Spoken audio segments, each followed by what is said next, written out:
technology, we should begin to look into encouraging, whenever women speak up, we should begin to encouraging them to join, to their interest in engineering or their interest in technology should be encouraged, and where possible and where feasible, we have to consistently signpost those who are role models, because the more visible our role models are, the more attractive the industry becomes to women. So for me, and this is one of the reasons why I was very happy to be on. I'm very happy to be here. I'm more than happy to always speak about myself and what it's been like for me. Now, lastly, to kind of speak back to the question around what can be done, I would say, in addition to all the other points I have mentioned, I think also we should begin to look into starting our kids early, introducing technology to them at a young age. And when I say kids, I mean girls. And for the ones who have natural talents in specific subjects that are that plays to the strength of engineering, your physics, or your maths, even your chemistry, and numeracy in general, we should begin to even look to identify those talents in our girls and kind of providing the guiding principles, or shall I say the guidance, to encourage them to consider careers in engineering, so that the more that there are, the more role models we will have in the future, and then the more balance that we're able to get in the industry. So I think I would kind of keep it at that until maybe if there are questions, or there are other specific questions from our dear presenter that I need to touch up on. So thank you. I hope she's still around. Very much around. I'm trying to share it on other social media so that people can join us also. That is wonderful, and it's just I can't say it's a challenge, because that is what majority of us that we call ourselves women always face when it has to do with some jobs like engineering, like petroleum engineering, like even surveying. They think we cannot do what they are doing. And if you look at the topic, the theme of this year's International Women's Day, is talking about digital, that is digital in everything. Innovation, technology for women in equality, which you have also mentioned. So we'll just keep it that way for now. So I want to say, if there's anybody that has questions to ask, please, I would like you to please prepare your question, because we'll be going into our question session, so that we can move on, so that we won't waste or take much of our guests' time. Before we continue, I'm happy to introduce to you that our fourth speaker is here, the person of Mrs. Truna Omotayo. Please, Truna, if you are here, just say something, just say hi to us so that we can hear your voice. Hello, how are you? Let me see your face. Let us see your face, Truna. Okay, hold on one sec. My daughter wants to be a part of the video too, so that's why I just left it on the. That would be nice. So she decided she needed to be a part of the show too. That's a great thing. So I want to welcome you once again. You weren't around when I was introducing the other guest speakers. I've introduced the other three people, but it is only you that we're waiting for, and you are here. That's great. So I've told them a bit about you, but I want to take your indulgence to please read out some of your profile, so that people will know who Truna is.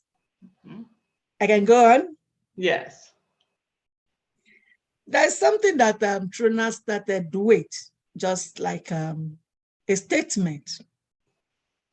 And she said, the things that excite you are not random. They are connected to your purpose. Follow them.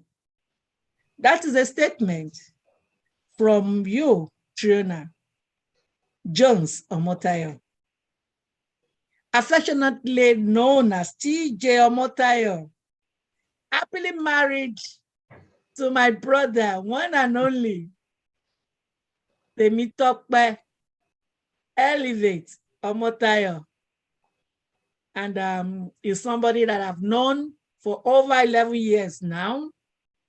My first time of coming to United States of America, that was 11 years ago.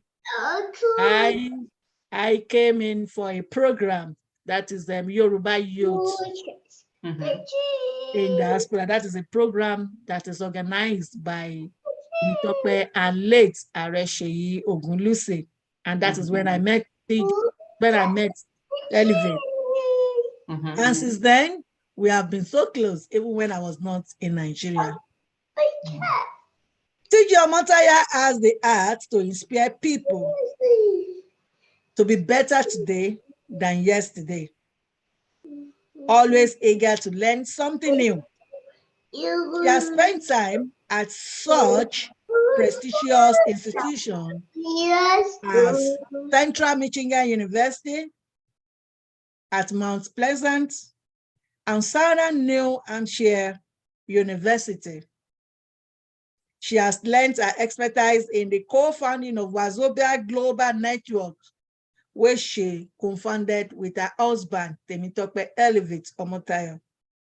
And they are the one that produced Wazobia Global Times, the newspaper that has won, that is and also WGT magazine that has won a lot of awards in Nigeria and all over the world, in United Kingdom, in America. And I'm very proud of her. I will not say much about her because I don't want you people to steal her away from me. So Trina is somebody that she got married to a Nigerian. She's a Black American. And she's here today to speak on behalf of herself, her family, and also their organization. I want to welcome you, Trina, for joining us in this program. So you are going to speak. You are the third person to speak. So get yourself prepared. Okay. So, and when it is time, I will call you. Do you have anything to say? Just thank you for having me. Excuse if I have to find out what the little people are doing. Thank you. But thank you for being me. part of us. So every one of us here, we are saying welcome. So thank you. Now I'm going to call on the second speaker, Chief Mrs. Olanike Babawande. Please, you have the floor. Thank you. Good morning. From where I am, we're in the morning, it's 11 o'clock now. So good morning, everyone, and good afternoon, good evening, wherever you are. Olanike Babawande is my name.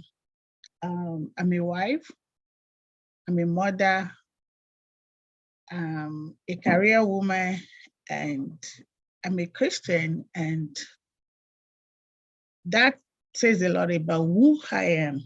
And I thank you for the privilege to be here this morning.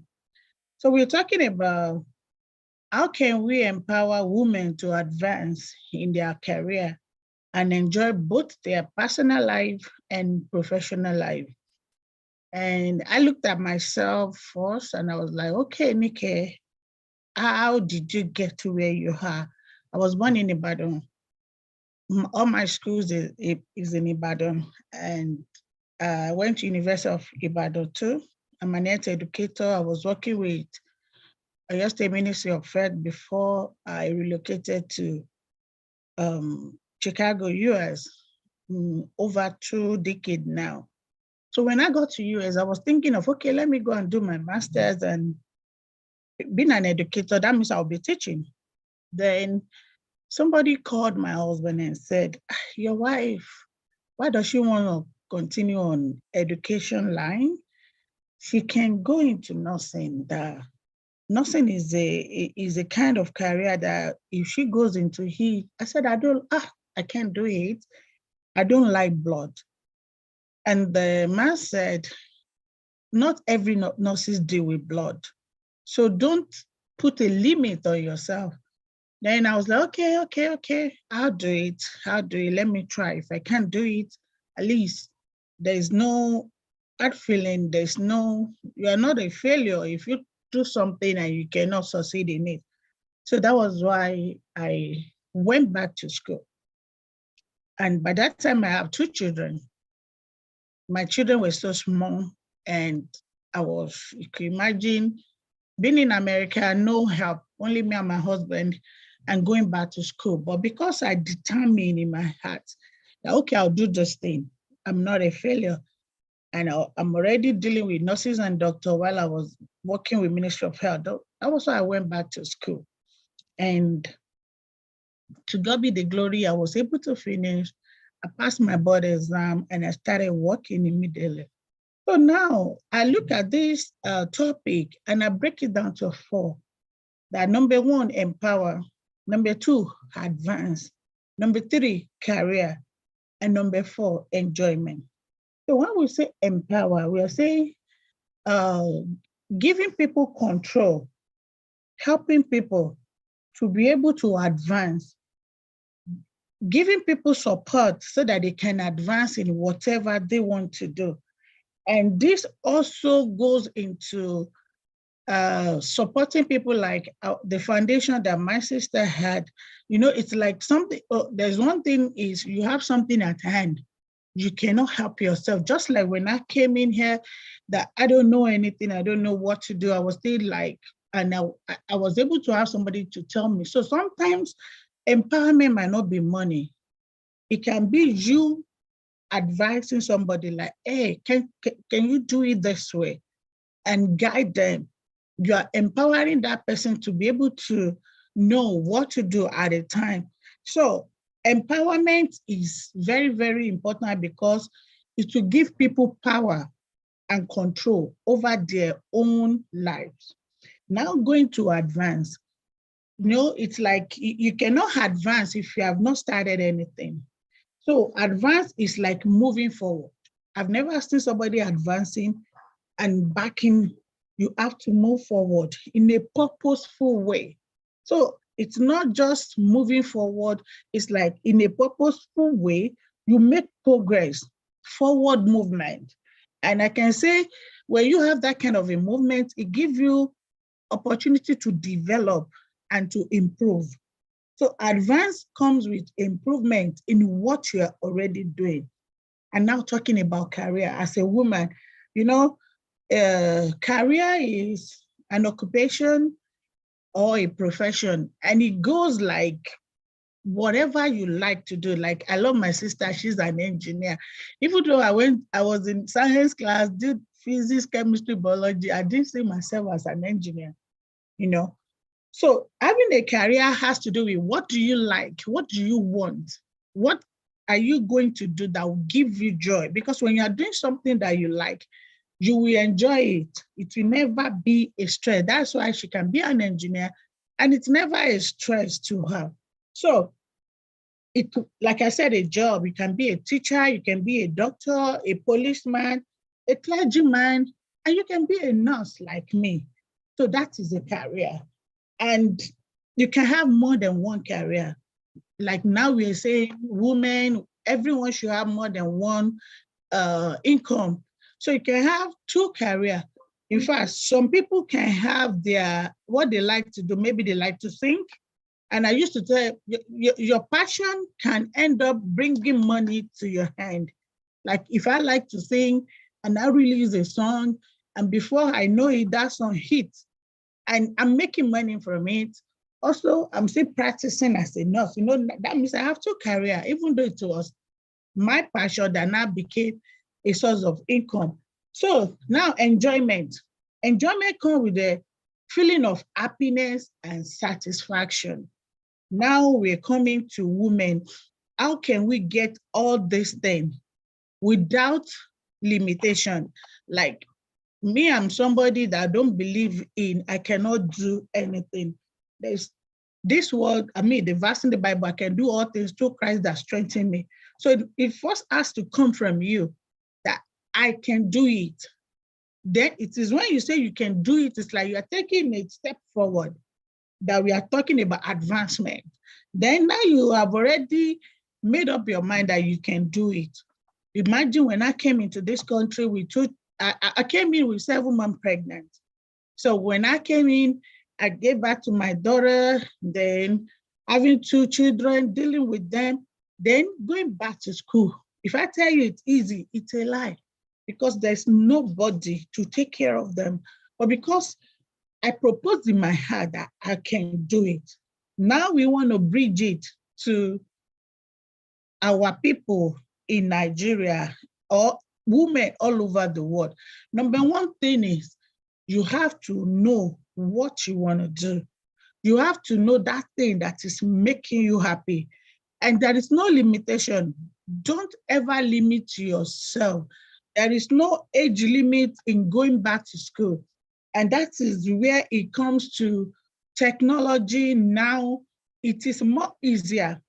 You can go to school online. In fact, I can tell you I'm back to school, because at the time now I'm feeling redundant and I'm like, Nick, you need to advance. So I'm back to school. Thank God for online class.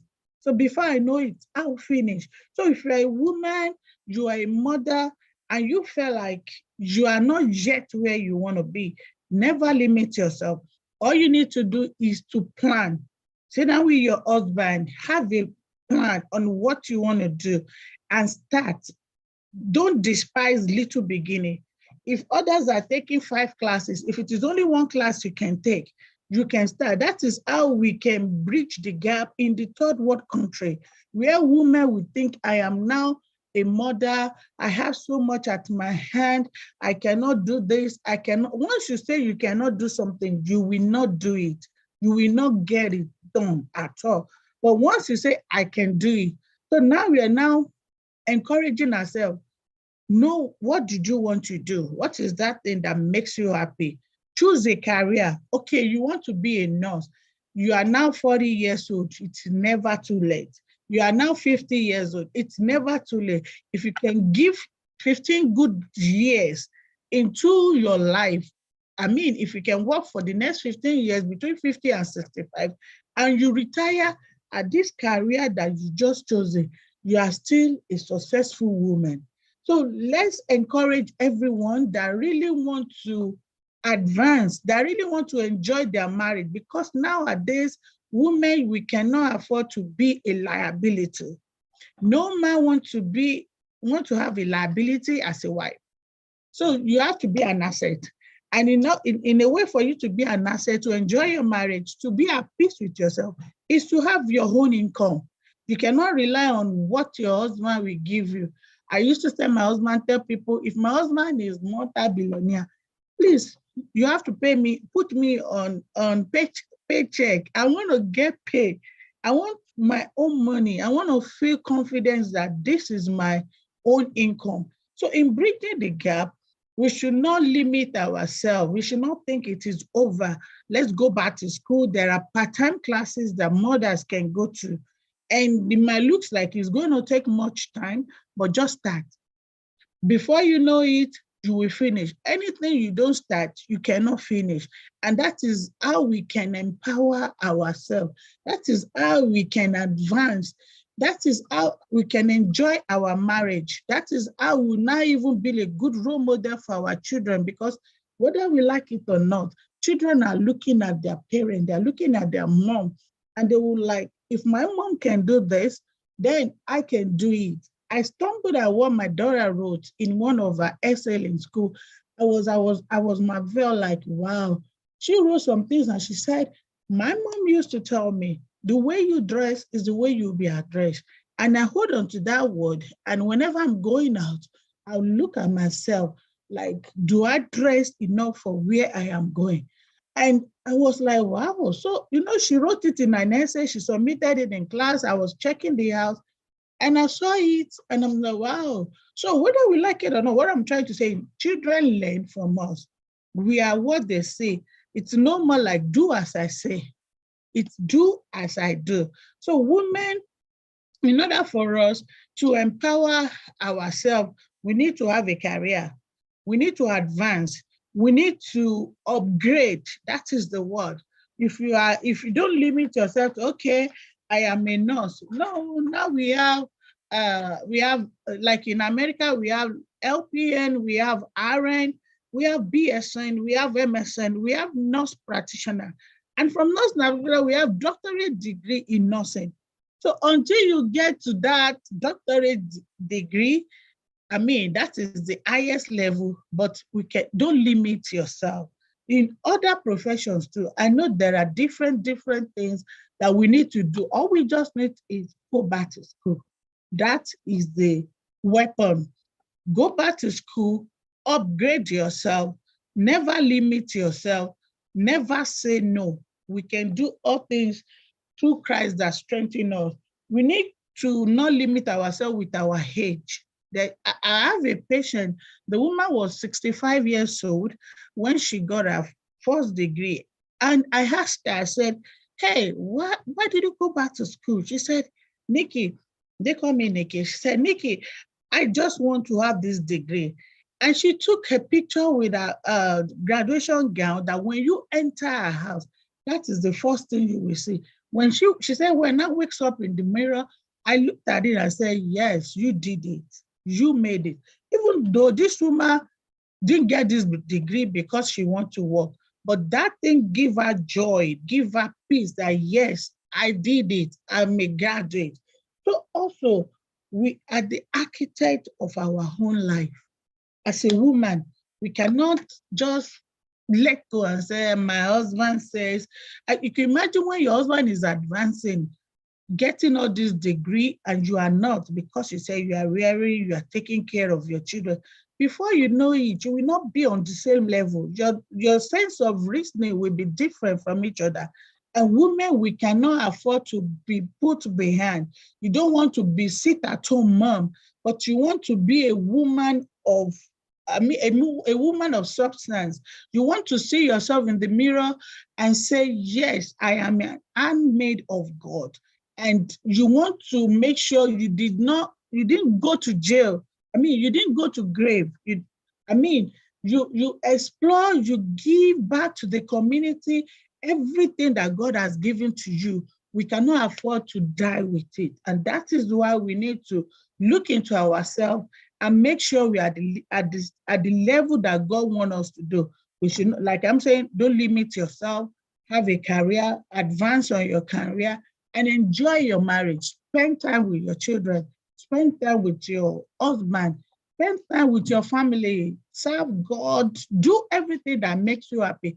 There's one thing in life that makes me happy most is to give to somebody that will not come back to me and say thank you. Some people that knows me, like if you call me, I won't pick your call. That is even if you're able to know that I am the one. And whatever we are doing, let's make sure it is something that is giving us joy. If you love to travel, take vacation time, travel with your family. Don't wait until you retire, because by the time you retire, you will not have the strength to do the traveling. If you love to read books, there are different ways to read books now. You can have audio book, maybe while you're driving, while you're cooking, you're listening to that book. If you love to relax at home, if you want to go to Paris, go to Paris, enjoy, celebrate with people. It is not only when people have money that we want to go and mourn with them. Celebrate with people. Women, look good for yourself. Look at yourself in the mirror and see a good handmaid of God.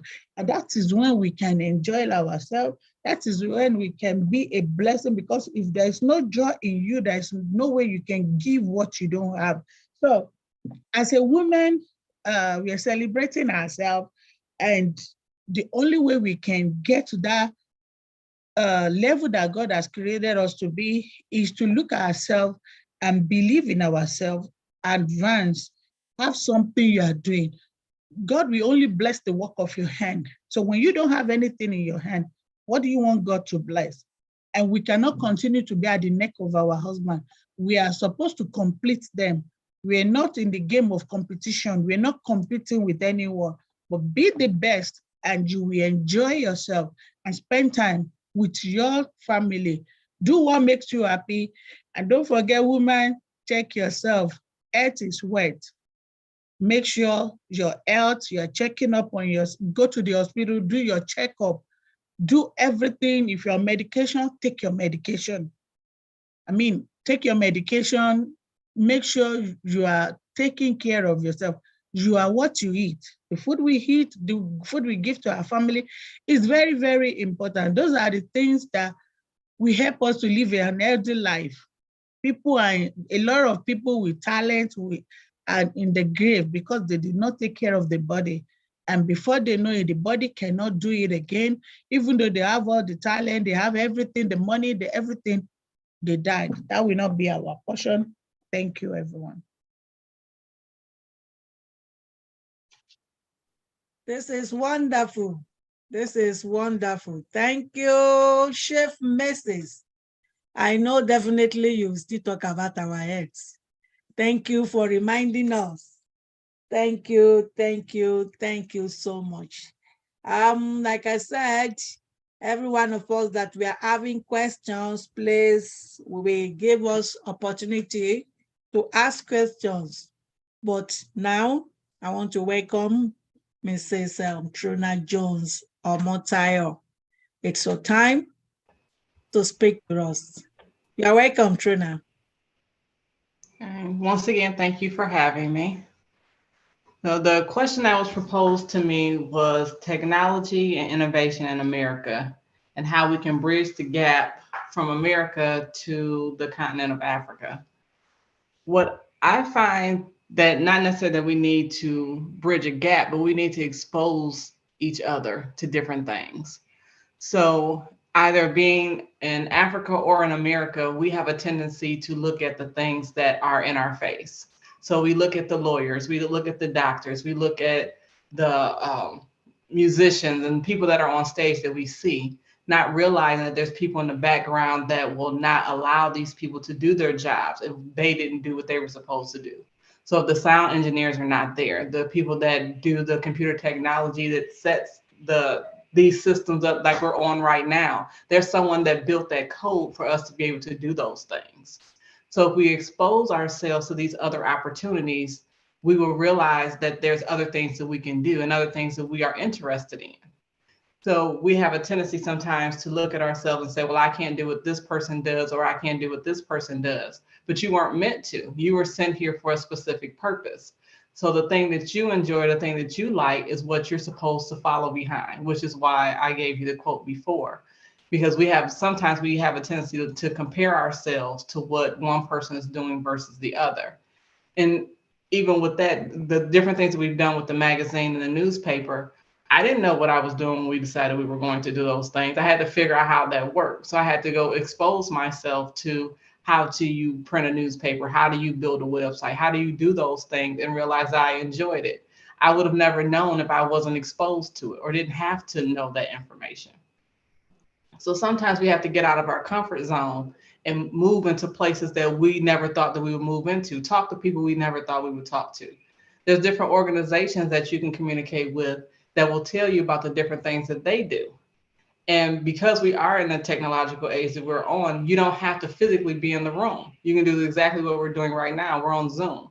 So anyone can see us from anywhere around the world. So there's different organizations that have different Zoom meetings that you can join these meetings for free to find out what is it that you do. And they want you to join these meetings so you can know what it is that they do, so they can get you to join their particular organization. So that will help with getting the information out from one person to another and allow for your mind to grow beyond where you are. So you'll know that this is what it is that I want to do. This is the road or path I want to go into. So just like the other speakers talked about how they didn't see people that look like them. And I didn't see people that look like me either that were in publishing. So I sought out people that did look like me. I purposely looked into social media and different organizations to look for people that's what they did, and ask them questions and talk to them and say, okay, how do you do this? How did you do this? And even to the point of when I couldn't find anyone that looked like me, I went to people that didn't look like me. So there's other minority groups that we can talk to that says, okay, you know what, this is how we did it. This is how we communicate with each other. We didn't see each other either, so we came together and made our own organization. So there's other things that we can do now, especially now.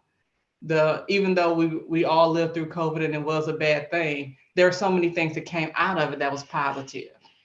We all had to figure out how to do meetings via Zoom. We all had to figure out how to move everything to video platforms. So the different educational programs that were not available before had to go digital. So it opened up doors for us to get this extra information. So now people that are in other continents can go to school on American soil. So you can get a degree online from American school and you never have to leave Africa if you don't want to. So those different things that are open to us now, like I said, has to do with exposure. What can I do where I am right now and move on into what it is that you like? So if you like IT, or if you like figuring out how to do the digital platforms the way that people have them set up now, you can figure all of those things out from the comfort of your home. As long as you have an internet connection, you can learn different things that you're interested in, and that will help with the divide itself. But as an individual, you have to be the one that decides, I'm going to do this. I'm not going to wait for someone to tell me, oh, you can or you can't. You have to make a decision inside yourself. What is it that I want to know? What is it that I want to learn, so that you can go ahead and do what it is that you need to do? And that would be the best way that I believe that you can create stop the divide in and of itself, to stop people from saying, oh, you can or cannot do something, because now the internet and the world is wide open to everyone that's willing to go after it themselves.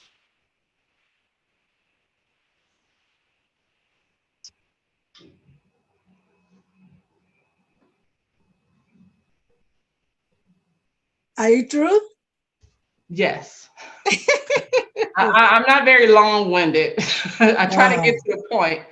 So I'm sorry if I was cut it a little short. No. We understand. Thank you so much. Thank you so much. Thank you so much. Thank you so much. So short. And my concern is about the statements you started your profile with. So I'm coming back to that. Okay. I'm coming back to that. So quickly, let me invite the youngest of all that is here. She's representing the younger folks for today, the younger women, and in person of Mary. Mary, are you there? Yes, I am. Please, you have the floor. Thank you for coming. Thank you very much. Thank you. Bonjour, madame. Bonjour, comment allez-vous? Yeah, thank you. I really appreciate the opportunity. And today I've been asked to discuss how the digital divide continues to widen the gap between the haves and the have-nots in the United States. I will just start briefly with a little bit about myself. As a journalist in Nigeria, I was really interested in. Please, just a minute, please. She's married though. She's not vacant. She's married to Maxino in Nigeria. Yes, thank you. Yeah, my husband is currently in Nigeria, but I'm here with my daughter, Vanessa, and she's here. She wants to be part of the event as always. Okay, so I would continue by saying that I was going to talk about my story. As a journalist in Nigeria, I always wanted to, have a hands-on knowledge of what technology, coding, and other technical skills. And definitely, it was not very easy with the kind of broadband and access to internet that we have. Then I came here to the United States. Thankfully enough, I've been able to make a transition from just having a humanities background, and now I do have the technology background, like a coding experience. This has been made possible also because I'm in a college town, and then I get access to internet on campus, in my apartment, and this works. But unfortunately, this definitely, I cannot say that this is the story for everyone in the United States. And we know that has become increasingly very important for the society to have, for everyone to have internet, internet access, technological access to everyone. But then there's a digital divide in the United States. What exactly then is the digital divide? Digital divide refers to the gap between those who have access to technology and those who do not have access to technology.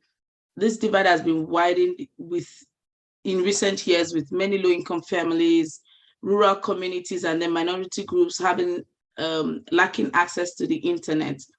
However, when we talk about digital divide, it actually presents itself in two forms.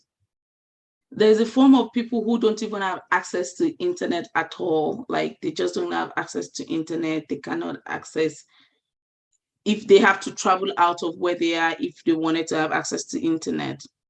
There's also the other group of people who have low speed internet because they cannot afford to buy the fast speed internet. And many people fall into this category. Unfortunately, this situation became more evident with the advent of the COVID-19 pandemic outbreak. It was at that time that many schools were forced to switch to remote learning, and then this disadvantage became very, very apparent because some kids, I lived in places that did not have internet access, or when we talk even about digital divide, not just the internet, even when we talk about the tools that you need, the computers, the laptops, the tablets, and all of that, many people don't have that. Many people don't have money to buy that. So all these things became very apparent with COVID-19. It now became an issue because even though there was the outbreak of the pandemic, the educational sector felt, okay, let's education continue. We don't have to have people stop their life just because COVID is here, and then life becomes more difficult and people are slowed down in their education. But then we had kids who could not continue this education, who had to travel out of where they lived. Now the question is, COVID-19, there was lockdown. Who can travel? Even movement was restricted. So it was really, really a hard time. Unfortunately, this gap continues to widen every day. This is the internet age. This is the age where interviews are conducted online. Interviews are conducted online. We are having this event online, for example, now, and all of these things, job applications, even to start your job application, you apply online. It's no longer the age of you mailing in the letter or just dropping a letter. If you were going to send a mail, I wonder how fast it's going. Someone else would have sent an email, and which would have been faster, and then they would have gotten more attention even before your mail arrives, and they may have gotten the job. That way, the person who has access to the internet is still being far away from the internet because now they are not able to upgrade their economic status and get a job possibly that would help them afford the access to the internet. So continues to widen. There are several households, many times African American as well as Hispanic household, are less likely to have internet access, and then the economic advancements, and this will limit the economic advancement, and then in the end contribute to social and economic inequality. Financial transactions too also are made online today.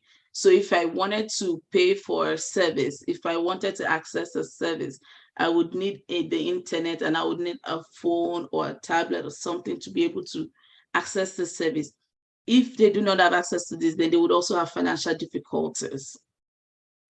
However, I think there are several ways that people could come in, especially non-profit organizations and well-meaning people, and even the government, could come in to help to bridge this gap. And the first of the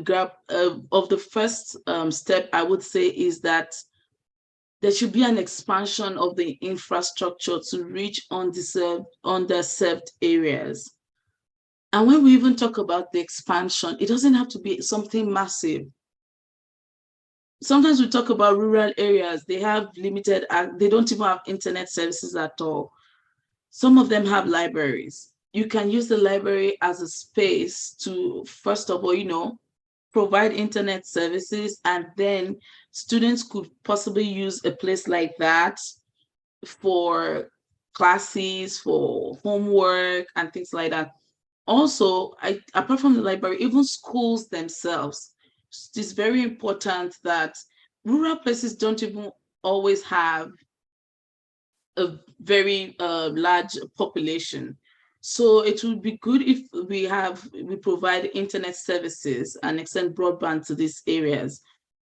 So what I'm trying to say is that it doesn't have to be like, oh, you want to give, if the nonprofit, for example, because the government is different, nonprofits may not have so much money from their donations and all that, and you may just decide to, get just an aspect, an area to provide internet to, and that way everybody's going to be able to access it from there, either by going there. That way, the first step in bridging the gap has been taken. The other step will be to provide, try to see how subsidized internet services can be provided to low-income families. Some families cannot cannot afford the cost of internet services, and that's why they don't have it. It's not like the broadband doesn't exist in their area, but they just cannot pay for it. So subsidizing for such families will be very, very important. And also trying to increasing for people who don't have high-speed band, trying to also subsidizing. Sometimes if they don't have access to a higher speed band because they don't have the financial resources to get it. So subsidizing that for them will be very, very important. And that way, everybody will be able to have access to the internet. Women especially, of course, when we talk about women have a special case, especially as the girl child, begins to grow older. We have several other responsibilities. We have women who are mothers. We have women who are breadwinners of the family, and then they have to work, and getting access to the internet. When I talked about financial empowerment, the internet is a very, very important tool for access to be able to develop our economic status, to get a higher economic status, to be able to apply for jobs, to be able to make transactions, to be able to do anything out there. So it will be very important for nonprofit organizations, the government, everybody to come in and provide, in every little way that we can. What I would say is, people think you need to do a very big project. But what I would say now is, little drops of water make a full ocean. So we'll start with the very little that we have, and then we'll continue to make it go round. Thank you. This is wonderful. This is wonderful. Thank you, Mrs. Mary Amagada. We're so grateful. Thank you, thank you, thank you, thank you. Wow. I want to welcome everyone once again, and I want to thank all our special guests. They have all spoken, and they have spoken very well. That is Nigeria language for you. That is our Nigeria English. They said they have spoken, and they have spoken very well. And now it's time for questions. But before I go to questions, I want to recognize everyone that is here. In fact, I want to say thank you to everyone. My sister, Ayodele Mijidat Balogun, Auntie, thank you for joining us. Mrs. Tayo Agunboyade. I was shocked when I saw that name. I said, this is one of the great women in Ogun State, too. Strong women for that. And the 3 strong women are here. Tayo Agunboyade, Temitayo Mutayo, Agemo, Mrs. Ayodele Mujidat Balogun. Thank you, three of you, for joining this program. I thank you, Sinche. Thank you, thank you, thank you, thank you so much. Wow, like I said, over 70 people have they registered for this program. So, and I've replied everyone.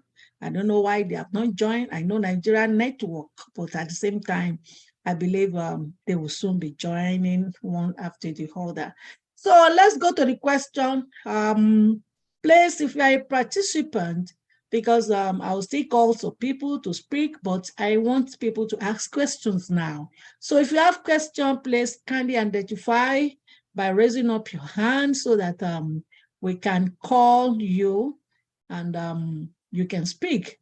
Actually, like as we'll be waiting for people to raise up their hands for question, I also have some things I would like to say about this International Women's Day. You know, I don't really much emphasize on the topic, but sincerely, I felt I need to. Why? The reason being that many of us, women, we are always afraid. And I don't always know the reason why we are. And I think we need to encourage ourselves.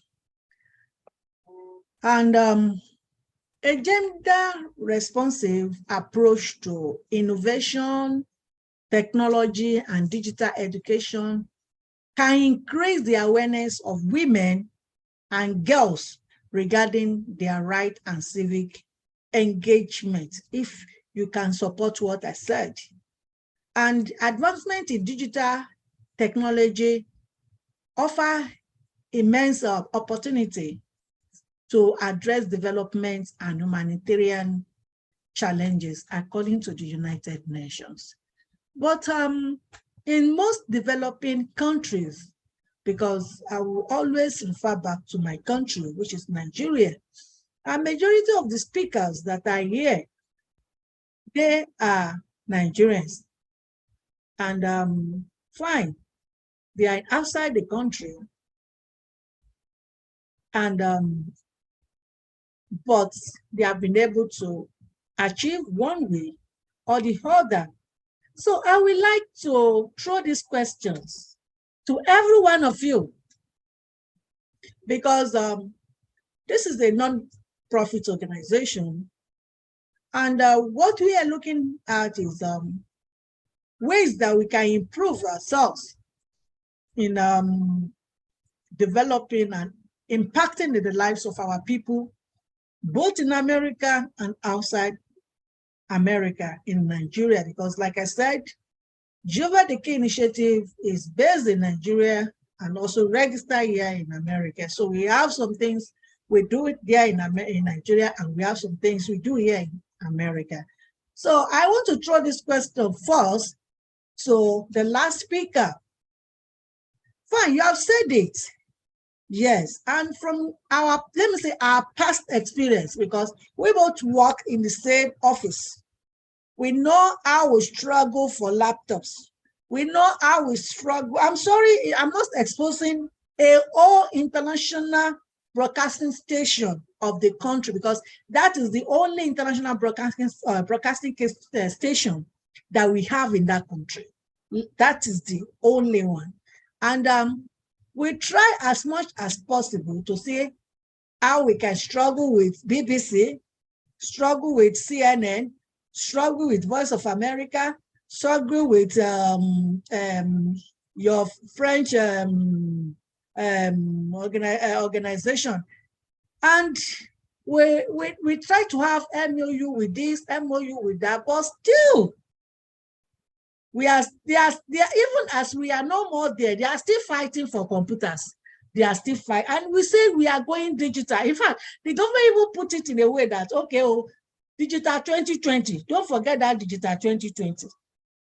And before we know it, they brought in some equipment and said, the only organization in Nigeria that is digital. Are we digital? So my question is, I am so much concerned about the women. Nowadays, especially the youth, the way they are being brought up in America is different from the way they are being brought up at home.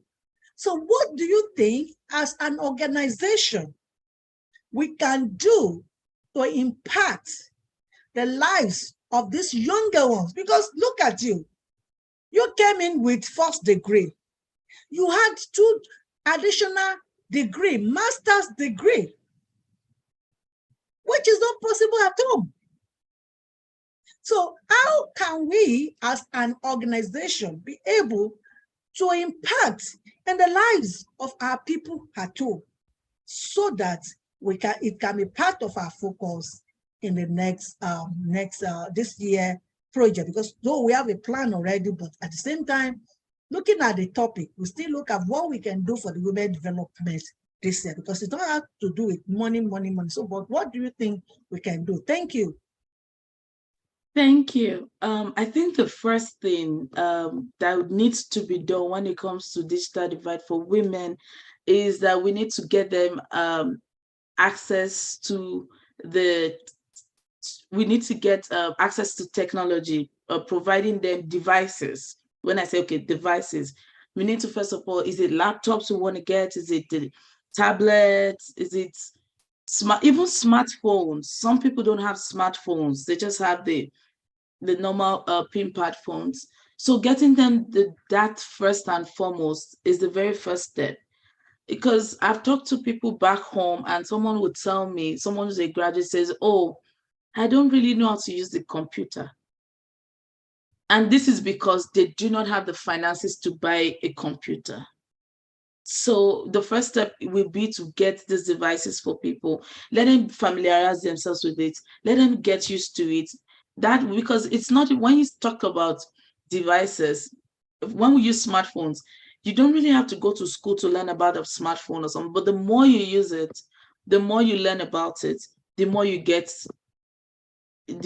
knowledge about it. There's a tendency to want to get digital devices for the male folks instead of the female children, whether kids or, and sometimes there's also the stereotype that, oh, men are more technology inclined, so you should buy all these devices for the boys. It's better to buy it for the men. Oh, they like technology. This is not true. I would say that it only seems like that because every time men have better access to these devices. If a woman is given this device, she can do wonders with it as well. The woman is not just for the kitchen. After doing the kitchen, I'm sure she has some extra time she could take to, to work on the devices. When life is not about just doing house chores and all that. Life is about, that's why it's called life. Life is encompassing of so many things, so many aspects. There's the spiritual, there's the educational, there's the emotional, financial, and so that the educational aspect of it is what we're talking about today. So the devices first. Next is training and education. Once they have access to these devices, first you know how to use the computer, you know how to use like Microsoft Suite and all of that. But then you have to take it, a step further. Is it coding skills they want to learn? Is it graphic design? Is it data analytics and things like that? So for now, those 3 things that I've, one, let's stop the gender stereotype so that everybody has an open, equal level of access to these resources. 2, let's provide as much as possible the digital devices to people, and then training and education is also very important. Thank you. Thank you so much. Thank you. We picked that from what you've said. So I want to quickly throw this to Chief Mrs. Olanike Babawande. It's you to please answer us. You said it all. You also make mention of your experience when you are in Nigeria before you moved down here as a health educator. And you make us to understand what you went through and comparing there and here in America. Earthwise, number one question, do you think we are improving in Nigeria? Then the second question is, earthwise, what do you think as an organization, as an NGO, we can do to bridge that gap in a third world country like Nigeria? Then the third question is, for female that are also trying to look up onto mentors, like female mentors on standing on their feet as a woman, what advice do you think you can give to them? Thank you. Thank you, Ma. Yeah, when we're talking about earthwise and talking of Nigeria, like you said, we said we are a third world country. We're coming. Yes, we are improving. We have specialists in Nigeria that you don't have to travel before you get good health. We have specialists, we have trained people.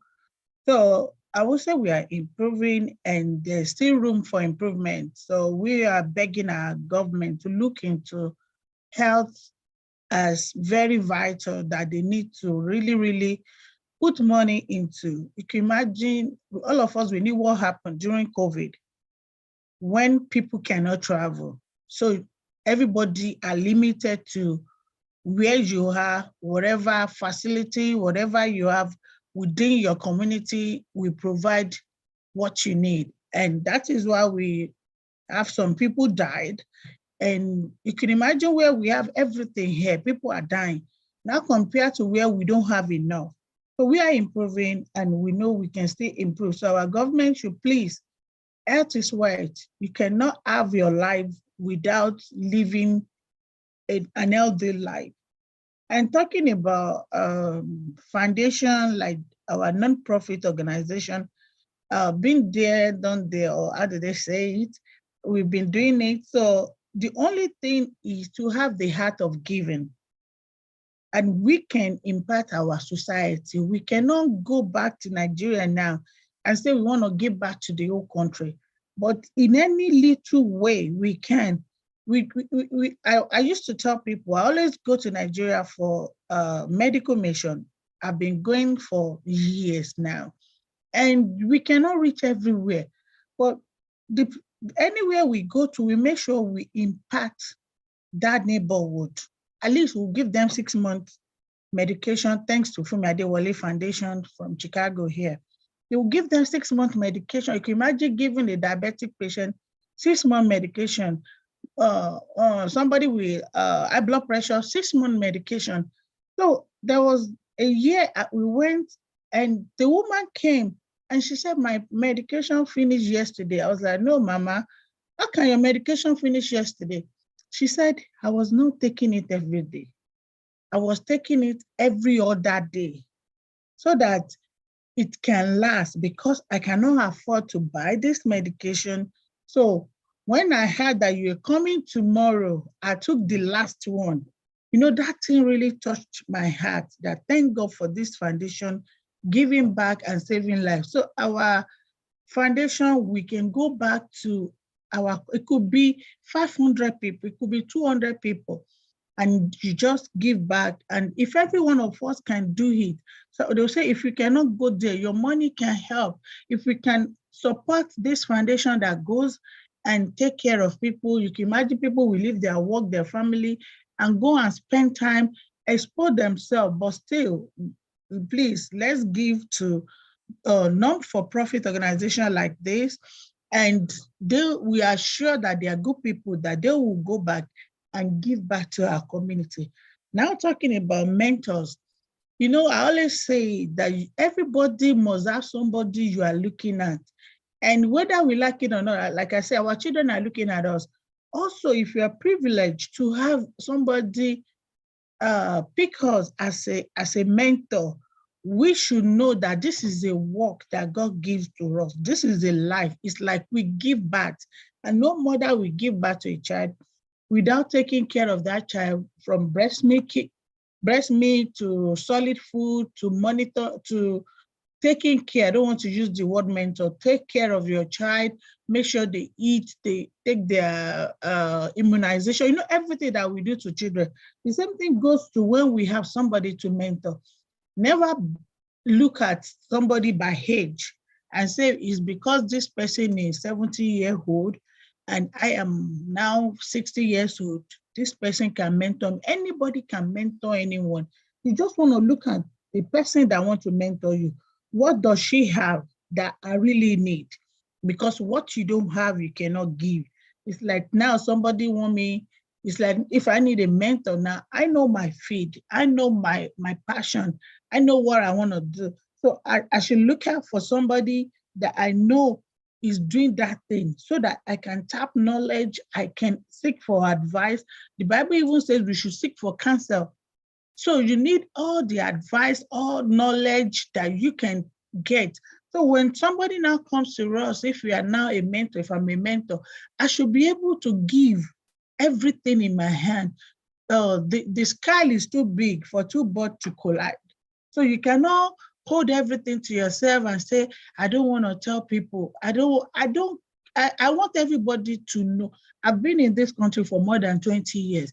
If you know me today and you want to go into nursing field, you must not spend so much a year that I spend.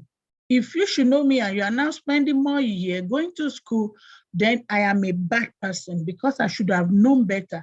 I should have known the easier way for people to get there. Like if you are going into medicine, I have somebody that said there are different ways to get to med school. It's not only one way. You can go to different ways. You want to have a doctorate degree. Now imagine different ways, like my sisters have said. You can go to online school. You can do everything within your house. Those times that we spend on Facebook, on Instagram, you can use those data. You know, we're talking about people don't have data. People have data for what they don't, that will not impact their life. They can sit down on Facebook, on Instagram, on TikTok, and they're not doing anything that will really, really help them. So that is why we need to mentor people and give all what we have. And also, if you need a mentor, don't limit anyone to how much does she have. I might not have money to give you, but I might have a word of advice that will take you from where you are to another level. Thank you, ma'am. Thank you so much. Thank you so much. Now, Trina, please, you have this question. Trina, are you there? TJ? Yes, I'm here. I was trying to talk Okay. before I unmuted myself.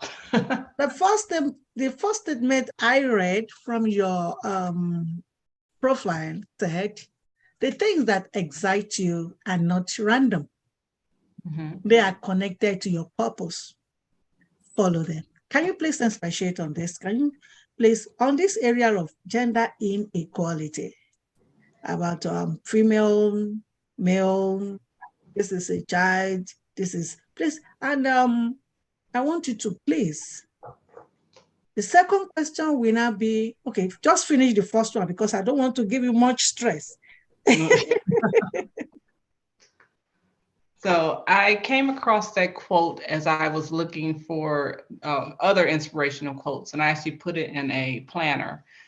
So every time that I come across something that will inspire me to keep going, I wanted to have it in one location.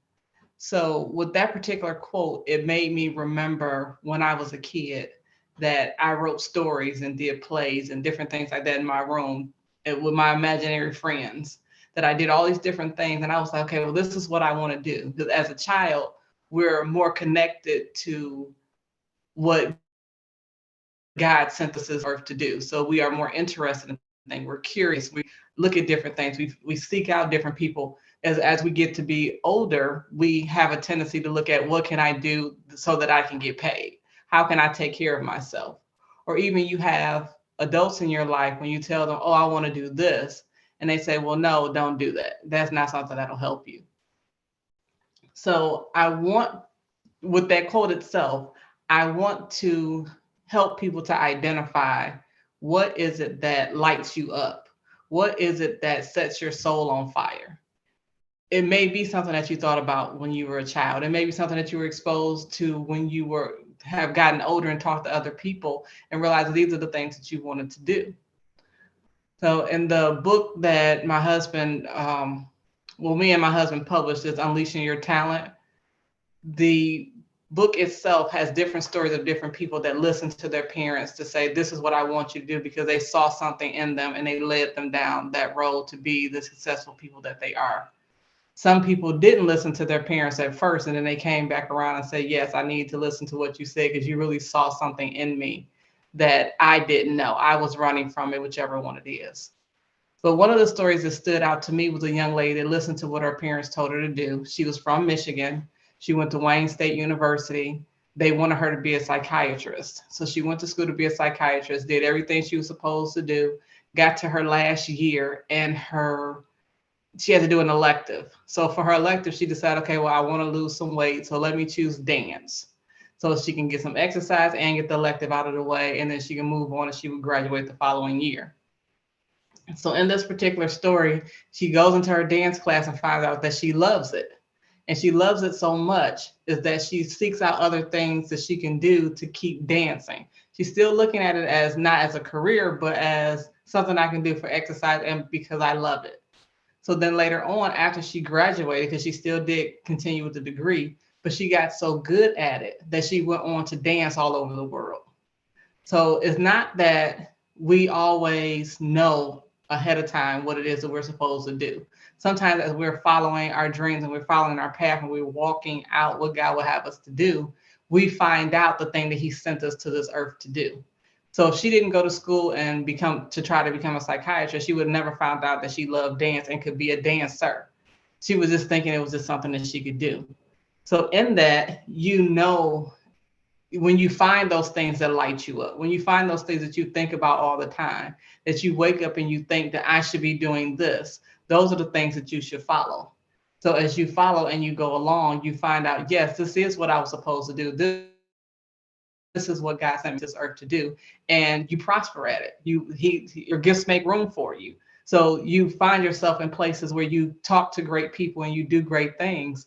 And you don't need notes and you don't feel apprehensive and you don't feel less than, or you don't feel like you shouldn't be in the room because you know you're supposed to be in the room because you are doing what it is that God sent you to do.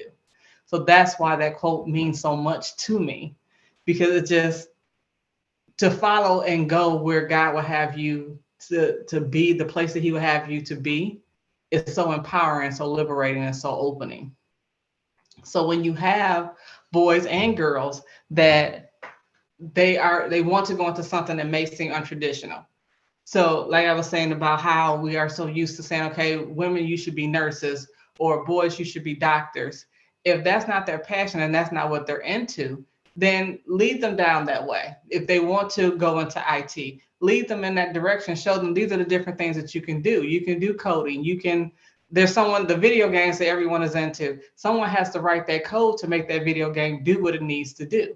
There's a graphic designer that makes the logos for everything that we see. If that's what you're into, if you're into drawing, go see if they want to go into the direction of going into graphic design. So it's not just saying, okay, you have to do this so that you can feed yourself. No, find out what it is that you are supposed to do. Follow that lead, and it will pay for the things that you need to pay for, because God is not going to leave you out here following a dream that he put in you and leave you out here to starve. One, he's going to look bad, and that's just not what he does. He always looks good. No matter when we do something we don't have to do or not, we always make God look good when we do what it is that he tells us to do.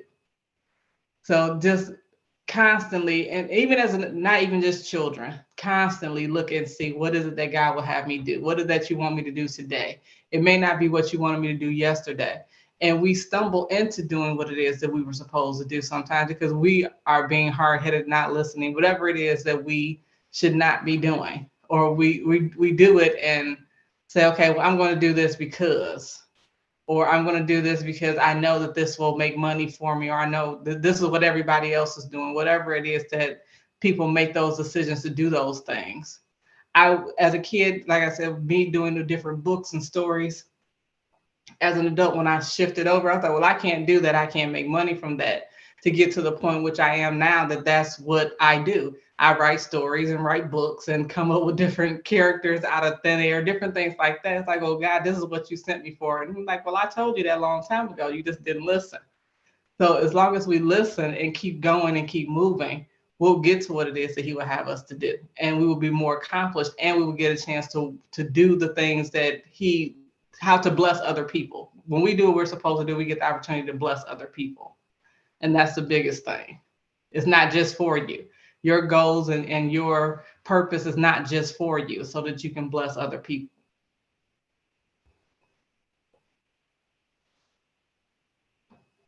This is wonderful. This is wonderful. This is wonderful. And even myself, I'm moved. I'm touched. So thank you so much, Rona. Thank you so much. But don't go. Just stay. Engineer Temitayo Kuboejo, I hope you're there, ma. I'm right here. I'm still here. I want to see your face. Thank you. Right. Bringing women and other marginalized groups into technology, it results into a lot of creative solutions and has a greater potential for innovations that meet women's needs and promote gender equality. How do you think we, as an NGO, can do this? And at the same time, what areas do you think we can focus on to achieve the aim and goals of the organization? Thank you. Yeah, thank you. Good question. So I would say, to begin with, one of the things I mentioned earlier on in my submission is the signposting of role models and what non-profit organizations like yours can really do to, move the dial, is to signpost or to help to highlight role models. And this is an example of what is happening this afternoon with this talk, where you've assembled a group of women who, by and large, are able to speak on the subjects around areas and spaces where women are marginalized. So to get women like that to, number one, be able to speak out on the key areas or the specific areas of marginalization. So it's like getting the messaging out is important, and that's exactly what you're doing with this. And then secondly, to highlight role models, like find role models and ensure that there are women that young girls can look up to. I mean, the impact of that cannot be quantified. I cannot even begin to tell you how much impression it makes on me, even now, when I go to talks or when I'm in certain spaces where I don't expect to find women, or I expect to find a small number of women. I find women in those spaces, and especially if there are women who are speaking out, who are especially helping us to identify the key areas of those, being specific in the areas of marginalization, that still makes an impression on me. So I think, non-profit organizations can really, really help in that regard, in trying to bring as many women as much as they can forward to help with respect to acting as role models, with respect to asking, being symbols of visibility for younger women and girls to be able to look up to. And I suppose, to a degree, if the means and the wherewithal is there, to aspire to begin to provide a mentoring opportunity. So, i.e., you can mentor, have a mentor-mentee program where you're able to match mentees with mentors. So, i.e., young girls or or young women with, you know, women who are like more in their medium career, or who have been in their career for a longer term, and they can provide advice. They can provide shall I say, help, or provide guidance. So so by and large, I think you are already doing some of the points I would consider important with respect to helping to close that gap. Yeah. So, and that's what I'm thinking of right now. Thank you so much, engineer. Thank you so much. I don't know how you feel when we call you engineer. So, well, I just want to say thank you so much. I don't have a problem with being called engineer. Thank you so much. Well, for participants that are still here, like I told them when we started this program, this event, over 72 people registered for this program. And unfortunately, maybe it's, a lot of them sent messages that the network is not accommodating them, and they felt so bad about that. But I just tell them they should hold on. And this is part of the things we are talking about today. It's part of what we are talking about today. Are we really where we are supposed to be? Over 73 people registered for this program. Well, I'm not discouraged, because definitely we did the live streaming on our YouTube, on our Facebook page, and some people are watching through the YouTube, some people are watching through the Facebook. So thank you, everyone. So if there's any question among the participants that are still around, you have a question to ask, please. Can you raise up your hand? If you have questions. Oh, some people are just joining now. So is there anybody that asks questions that want to join? So I'll be calling on some people here to say something, and the first person I would like to call upon is my brother, my colleague in Women in Leadership when I started it, then when I was in Nigeria. Pastor Bubade, because I have to call him pastor now, he's not a minister of God. Can you please put on your mic to speak about this issue on behalf of the men? Thank you, sir.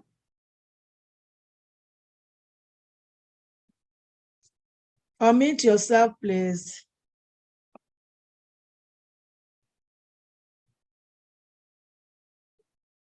Unmute yourself.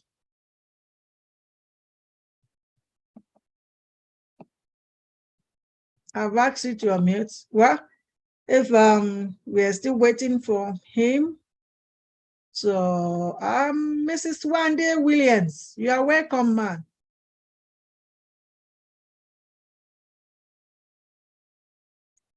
So I think we have done the main thing here today, and I have to tell you that I'm so happy, and I promised you that the organization will keep trying our best to make sure that the women are being empowered, and at the same time, this area of digital innovation and technology, will try as much as possible to touch their lives.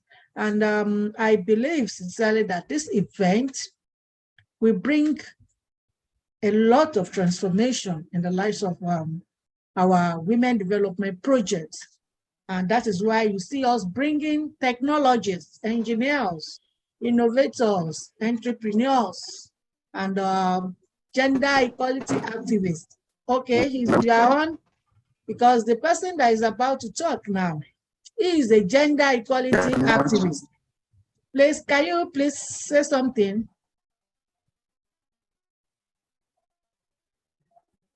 But I'm very, very grateful to God for giving me this grace to participate in this discussion. I was the secretary to Women Leadership Program. The program really changed life. Both the women, people are government in different forms, different programs were being carried out, which were able to sample the mind of people that are being governed by the system then. And one of the carried out is that this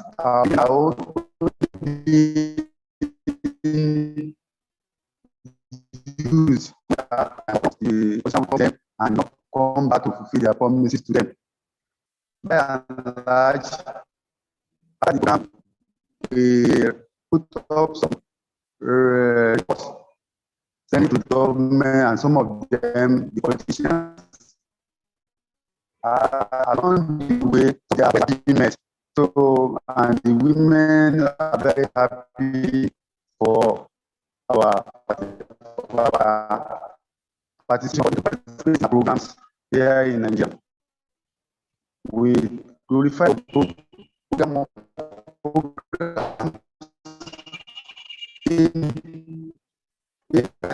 by the leadership, which was led by the chairman,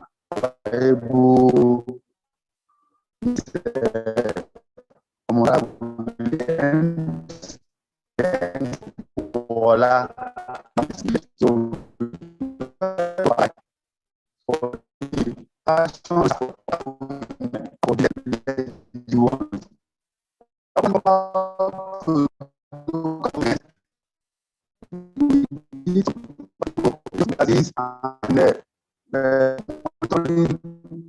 commands of management different local governments. How can people digitalize Nigeria? So that was a very wonderful program in Nigeria before she left for US.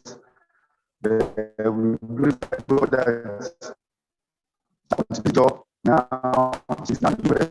We believe the job will continue and God is going to strengthen her and all of us in Jesus' name. Thank you very much. Thank you, Mr. Bubade. Sorry, the network was somehow, but I think we can hear some of. Let me just summarize what he said.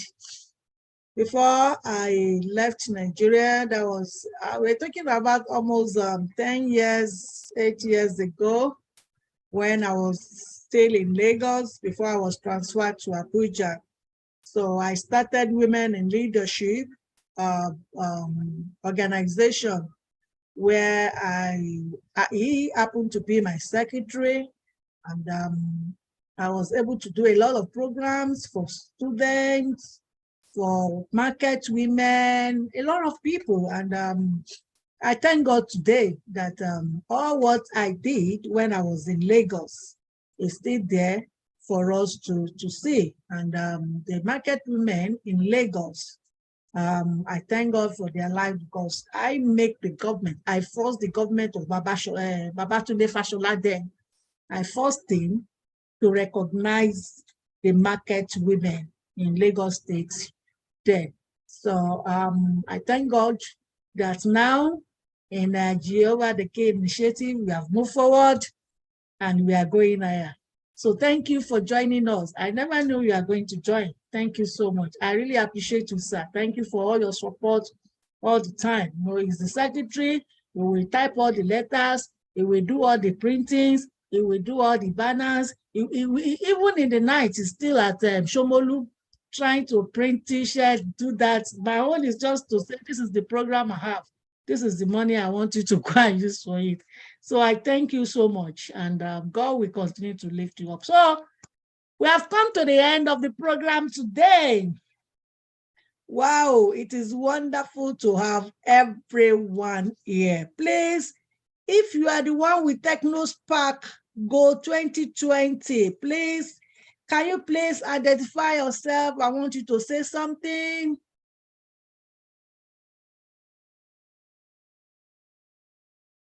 Can you please unmute yourself, because I have to appreciate you.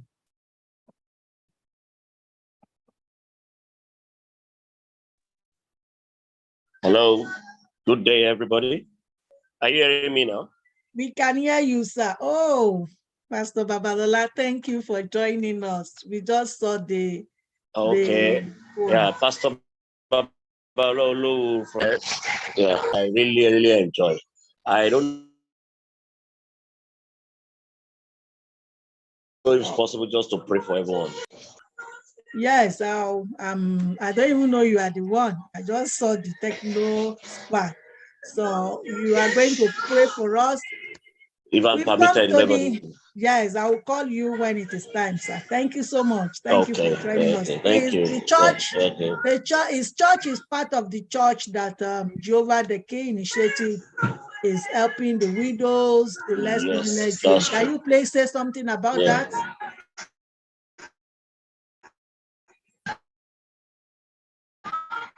That is true. Oh, Nigerian network. Don't worry. In my church, and they are really today. Thank you, sir. Bless you, my sister. So we have come to the end of this year International Women's Day, organized by Jehovah the King Initiative. I want to say thank you to all our guests here today. You have been so wonderful. Thank you so much. Thank you so much. Thank you so much. This program is recorded, is on our YouTube Live, is on our Facebook. And if you really want the recorded copy, we can send it to you. And maybe you want to share it on your website. It's going to be on our website, www.jehovahthekeyinitiative.org. You'll find it today. I want to say thank you to Afolabi for hosting me. Thank you, dear. Thank you, Kunle, for joining. Thank you, Toby. Thank you, everyone. Thank you, Engineer Tayo. Thank you, Mrs. Olanike Babawande. Thank you, Mrs. Amangada. Thank you, Mrs. Tronia Jones Omotayo, the only wife that we have from American. She's a Black American, but she got married to us in Nigeria. I know she's very happy to be part of this program. So I believe by next year, when we invite you for such program, you will not deny us. Thank you once again. Please, I will appreciate the pastor to please pray for us.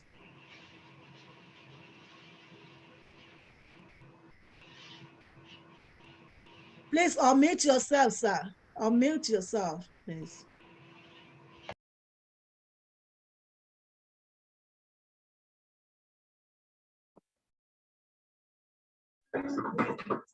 Let us pray, please. Okay, we can hear you. Father, in the mighty name of Jesus, we give you all the glory, the honor, adoration for this wonderful opportunity you have given your children to serve you. Because all these things I've been hearing is service to God and to humanity. And it's because you have been given this grace, that's why you are called to serve. I'll continue to pray for you. I will never stop. I will pray that God will continue to enlighten you more. Amen. God will continue to protect you and your family. Amen. God will continue to give you prosperity and long life. Amen. There shall be peace in your own home. Amen. There shall be peace in your family. Amen. And there shall be peace in your job. Amen. God will continue to encamp around you. You will not be disappointed. Amen. Any forces planning to bring you down will be destroyed in the name of Jesus. Amen. More wisdom, more understanding, and more grace from God. Amen. By this time next year, you would have been encamped and surrounded more with beautiful things. Amen. So it shall be in Jesus' name. Amen. Amen. Thank you, everyone. I so much love you. bless Regards you. from my dearest husband, Olatubosun Williams. He said, thank you, thank you, thank you. And he apologized I couldn't make it. You know, America, job. So thank you so much. Truna, I love you so much. Thank you for taking You're your time. welcome. Thank you. to be Love part of this. you. Thank you. Thank I you. love you Bless so you. much. Bye. God Thank you, bless you all. Engineer Temitayo. I love you too. Thank you, Brother. Thank you so much. So we see you next year and we say in peace. Thank you, Pastor Babalola. God bless you. Love you all. Bye. Bye.